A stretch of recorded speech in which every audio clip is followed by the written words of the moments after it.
So Trump has hit the ground running, and a lot of criminals from other countries who were facing imminent threat to societal safety, as well as people who were in the USA illegally, are now being deported.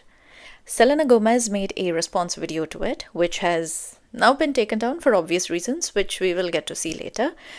But let's watch the video first. I just want to say that I'm so sorry.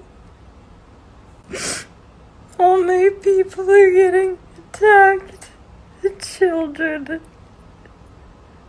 They don't understand. I'm so sorry. I wish I could do something, but I can't.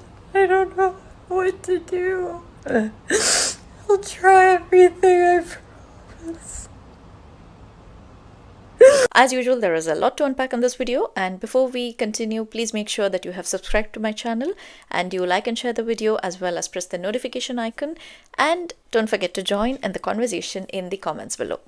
So this video has received a lot of backlash. It is a very emotionally charged response, and I mean, it's a free world, right? Selena Gomez is free to express her emotions and her opinions as and how she wants on social media. It's a totally free world, right? But I think the reason for the backlash to this is twofold. One is that it feels performative. Now, obviously, anything that is put on social media automatically becomes performative. But when Selena, or for that matter, any other public figure or celebrity comes on to talk about politics, more often than not, we have seen that there is a lack of genuine understanding. There is a lack of genuine depth and genuine reasoning within it. And it becomes performative in the sense that it is done only for the sake of being associated with a particular viewpoint or with a particular political point or a political party. And in this case, obviously, it is with the left, with the Democrats. Because one of the first questions that people are asking Selena now is that, where was this video of her crying and expressing her empathy and her helplessness when a lot of innocent people were killed by illegal immigrants? Like, if deporting them can elicit this much of an emotionally charged response, then shouldn't the crimes that they committed also elicit that kind of response? Shouldn't the sympathy also go towards the victims of those crimes? Or just because they are immigrants, does it automatically kind of absolve them of any crime?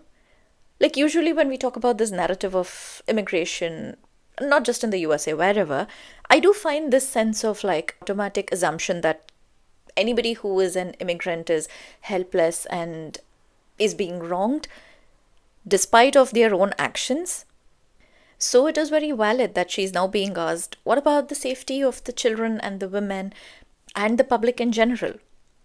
And the counterpoint would probably be like, oh, but there are also criminals within American citizens. They don't have to be like immigrants or illegal immigrants.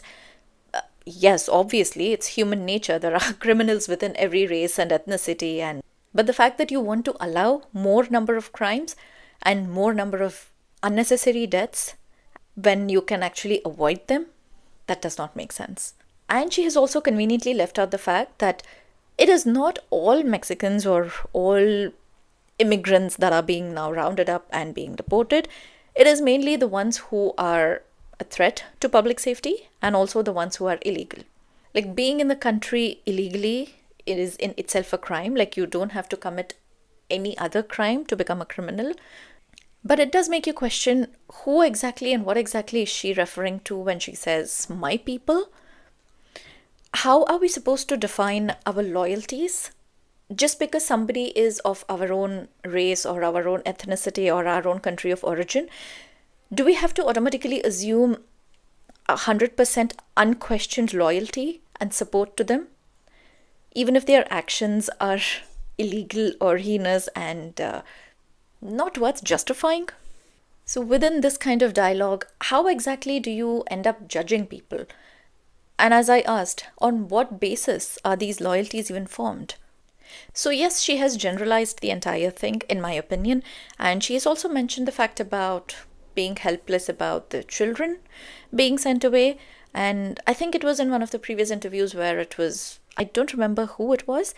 If you do, please comment below and let me know, or probably send a link in the comments, where somebody asks about the same question about like, What about the children? And it was unanimously said that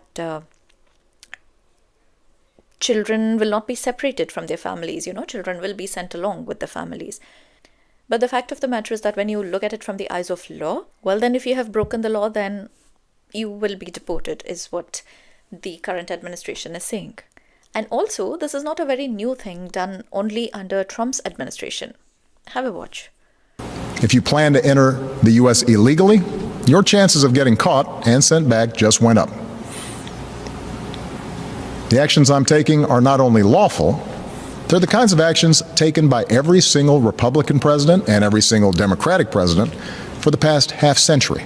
So deportation of illegal immigrants is not a new thing. It is a very logical step taken by any government, whether they are Democrat or conservative. So in this sense, one can argue that some of the actions are not really judged on the merit of the action itself, but rather on who takes that particular action, right? Now, because Trump and his administration have this tag of being far right and fascist, no matter what action they take, it will be deemed to be wrong and unacceptable by the opposing political party and the political allies.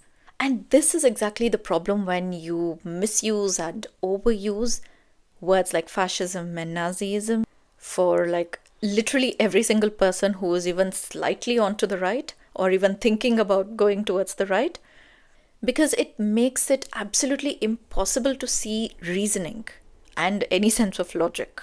And for people who might be, just scrolling through the news and not really interested in diving deeper or researching more, these kind of narratives kind of instill a sense of unnecessary fear, because these words are really heavy words with very heavy connotations and meanings. Either way, political bias is definitely going to play a role in political dialogue, no matter what party it is again. But at least I think it is not too far-fetched to start hoping to bring some sense of reasoning and some sense of logical argument. Like, I would absolutely love to see, I would pay to see a Democrat and a Republican who really, really understand in depth the values that they're standing for and the reasons that they stand for it, really go for it in a debate. That would be really awesome to see, but that is definitely, unfortunately, not something that we see on a daily basis. Now, lastly, coming back to Selena Gomez's video, she makes this point about feeling helpless and not knowing what to do. And again, a lot of people in the comments have raised this fact that her net worth is almost 1.4 billion.